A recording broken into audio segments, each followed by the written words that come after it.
Hello everyone, welcome to my channel. In this video we are going to talk about India vs New Zealand first T20 highlights. Before we start the video, if anyone watched without subscribe my channel, please subscribe friends. Let's start the video. New Zealand were put in on a pitch that turned, and were then expected to bowl and do, but they managed to score what turned out to be enough off India's fast bowlers. Half-centuries from Daryl, Mitchell and Devon, Conway and an early burst from Finn Allen took New Zealand to 176, after which they went to spin straightaway, unlike India, who didn't have the head start of knowing it was turning. While New Zealand got only 56 off the 10 overs bowled by the spinners, they managed 119 off the 10 overs of pace. The sharply cut grass perhaps did the trick for New Zealand, as the ball didn't quite become a bar of soap and kept gripping for their spinners. Captain Mitchell Santner displayed his guile and skill, taking a wicket first ball,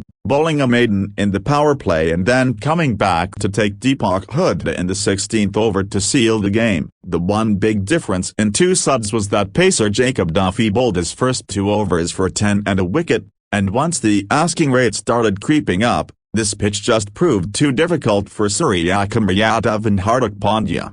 Coming off successive ducks in an ordinary ODI series, Allen enjoyed the freedom this format affords batters. He started off with a miss-hit, but then began smacking the ball around with only 2 fielders out. In 4.1 overs, New Zealand were 43 for 0 thanks to his 35 off 22. Among those 4 overs was one bowled by Washington Sundar. The ball gripped for him, and he refused to give the batters anything full. Only 3 came off that over, and even though Allen managed to slog sweep him for a 6 at the start of the next, he ended up dragging the next slog sweep to deep mid-wicket, which was placed squarer than usual. In the same over, Washington played around with Mark Chapman before taking a spectacular one-handed return catch diving full length to his right. India quickly went to more spin, bringing on Deepak Hooda even if it meant bowling inside the power play. It now became 54 for 2 in 7 overs. Somebody needed to bat well for New Zealand during the middle overs because they were still going to need a big score because of the dew expected. Conway,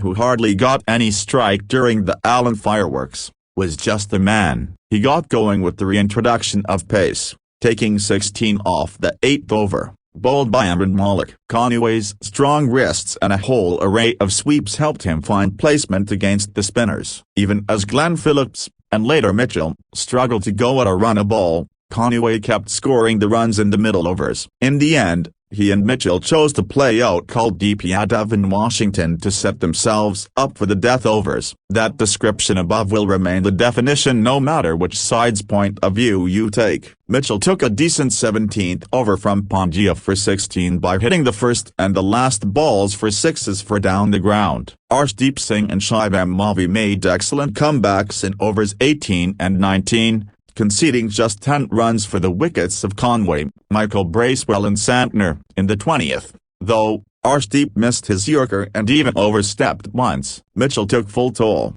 23 runs off the first 3 legal balls. Arshdeep came back with 3 yorkers, but still New Zealand had got to a good total provided the dew didn't prove to be a big handicap. Mitchell, 17 off 16 at one stage, ended with 59 off just 30. Bowling in the second innings, the plan was clear: get spinners on early before it becomes difficult with the dew. Bracewell bowled Ishan Kishan with the beauty with the new ball, but Duffy proved to be the bonus. He was difficult to get away, and also took out Rahul Tripathi when Santner brought himself on. India were 15 for 2 in 3 overs. India possibly recognized this wasn't quite a match they could take deep and then rein in the asking rate and finish it off. Shubman Gill didn't give himself a sighter of Santner. He saw the first ball pitch short of a length, set himself up for the pull, but was defeated by massive turn which resulted in an easy catch off the top edge. Santner's control of his craft,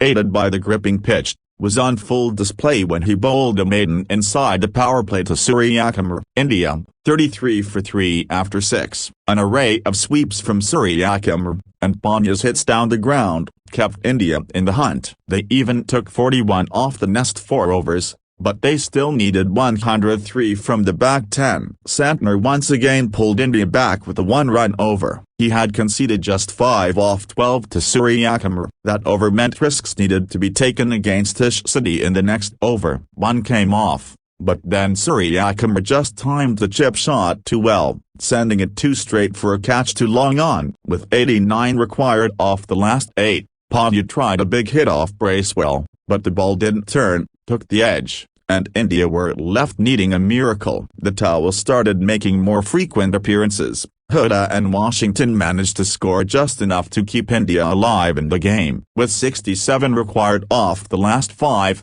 though, Santner played around with Hooda with changes of pace and trajectory before getting him stumped. Washington was defiant in his 50 off 28, but he had too little support left and too much to do. Thank you so much guys. If you liked this video please share and hit the like button. I will see you in another video. Be safe, be happy.